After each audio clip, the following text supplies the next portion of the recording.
여러분, 예수님께서 우리에게 오셔서 하신 이야기는 본래 첫 아담 때 영원한 하나님 나라가 이루어져야 되는데 마귀에게 너희가 속아서 그 일이 못 이루어졌는데 정령코 죽으리라. 그런데 하나님이 얼마나 너희를 사랑하셨길래 너희를 죽인 게 아니라 희생 제물로서 너희 죄를 덮어줬지만 이제는 내가 와서 내가 죽음으로써 너희에게 다시 하나님의 영이 임하시고 너희 안에 거처를 정하시고 하나님의 나라, 본래 이루어질 하나님 나라를 이제 이루게 될 것이다 라는, 그것이 좋은 소식이라는 것입니다. 아멘.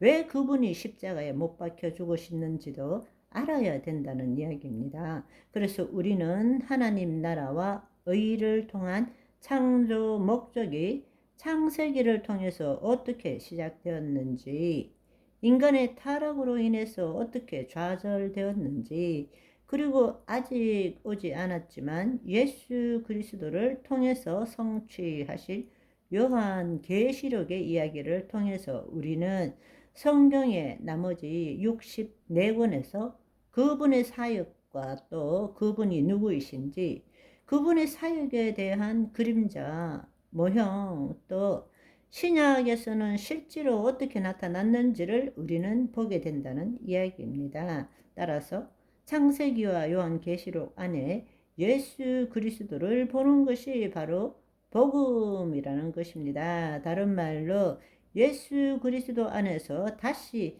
하나님을 나타내는 것이 복음이라는 이야기입니다. 그래서 그것을 가지고 이 창세기와 요한계시록 안에서 예수 그리스도를 보는 자체가 복음이기 때문에 우리가 지금 믿고 있는 종교를 기독교라고 부르는 거예요. 기독교는 바로 예수 그리스도의 인격과 사역에 대한 신학적인 논의를 말하는 것이기 때문입니다.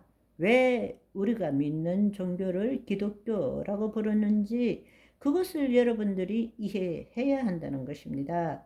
구원론과 교회론과 창조론, 종말론 모두가 기독론에 기초하고 있다. 다른 말로 예수 그리스도에 기초하고 있다. 이것을 여러분들이 이해할 줄 알아야 합니다.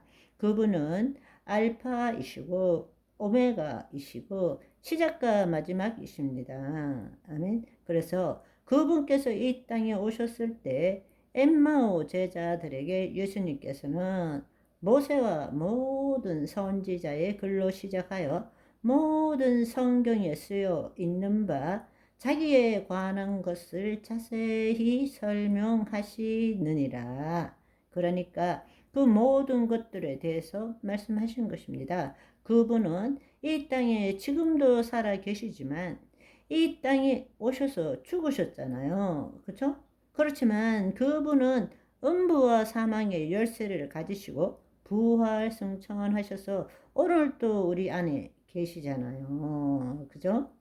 그러니까 그분은 알파와 오메가이시고 처음과 마지막이고 시작과 마침이 되시는 분이십니다. 그러니까 이 기독론이라는 것은 우리가 성경에서 신학적으로 나누는 모든 것들의 기본이 된다라는 이야기입니다. 그래서 핵심 주제 네 번째는 창조론과 종말론의 기초는 기독론이다. 예수 그리스도시다. 하나님께서는 자녀를 통해서 창조 목적을 이루어가고 계십니다. 인간이 타락했음에도 불구하고 하나님은 사랑과 공의 어느 한쪽도 포기하지 않으시고 언약을 맺으시면서 창조 목적을 이루어 가셨습니다. 그것을 우리가 제대로 이해하기 위해서는 완성된 종말론적 관점에서 창세기와 구속사를 볼 줄 알아야 합니다. 그런데 그 구원을 예수 그리스도의 모형과 그림자로서 구약에서는, 새언약에서는 성육신하신 인자를 통해서 성령의 역사로 이루어 가시는 것을 우리는 보게 되는 것입니다. 따라서 창조론과 종말론의 기초는 기독론이다. 그렇다면 우리가 이제 정말로 중요하게 한 가지 더 알아야 될 사실은 창세기를 어떻게 보아야 하는가? 창세기를 인간의 관점에서 보면 인류와 우주의 시작, 존재, 그리고 역사적, 과학적으로 볼 수밖에 없는 것입니다. 창세기는 종말론에서 본 예수 그리스도에 대한 이야기로 볼 줄 알아야 합니다. 이 창세기는 종말론에서 본 예수 그리스도에 대한 이야기라는 것입니다. 물론 창세기 안의 역사에 대한 과학적인 사실에 대해서도 있지만 여러분 한번 생각해 보세요. 모세가 창세기를 쓴 관점은 우주의 시작과 인간의 존재와 이것을 쓰기 위해서 창세기를 쓴 것이 아니라는 것입니다. 마지막 아담으로 오신 예수 그리스도를 나타내기 위해서 쓴 것이 창세기라는 이야기입니다. 따라서 창세기는 역사도 있고 과학도 있지만 결코 역사책도 아니고 과학책도 아니라는 것입니다. 진화론을 반박하기 위해 쓰여진 책도 아니라는 것입니다.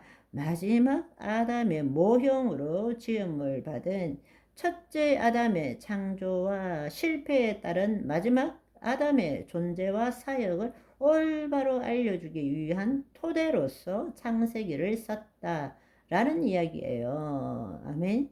여러분 한번 생각해 보세요. 모세가 출애굽해서 광야에서 40년을 있는 동안에 모세 오경을 썼을 것입니다. 그때에 이 타락한 애굽 땅에서 벗어나서 하나님과 백성의 언약을 맺고 그리고 수많은 동물의 희생 제물을 통해서 언약을 맺고 하나님이 지켜야 될 것을 알려주셨을 때 모세는 바로 우리 인간이 타락한 존재로 출발한 것이 아니라 본래 타락 전의 인간이 누구인가, 왜 타락하게 되었는가, 지금 왜 이 지경이 되었는가, 우리는 어디로 가야 되는가, 왜 가나안 땅으로 가는가, 하나님 나라의 모형인 가나안 땅으로 왜 가야 되는가, 그것을 알려주기 위해서 창세기를 썼다라는 이야기입니다. 아멘. 오늘은 여기까지. 바이바이.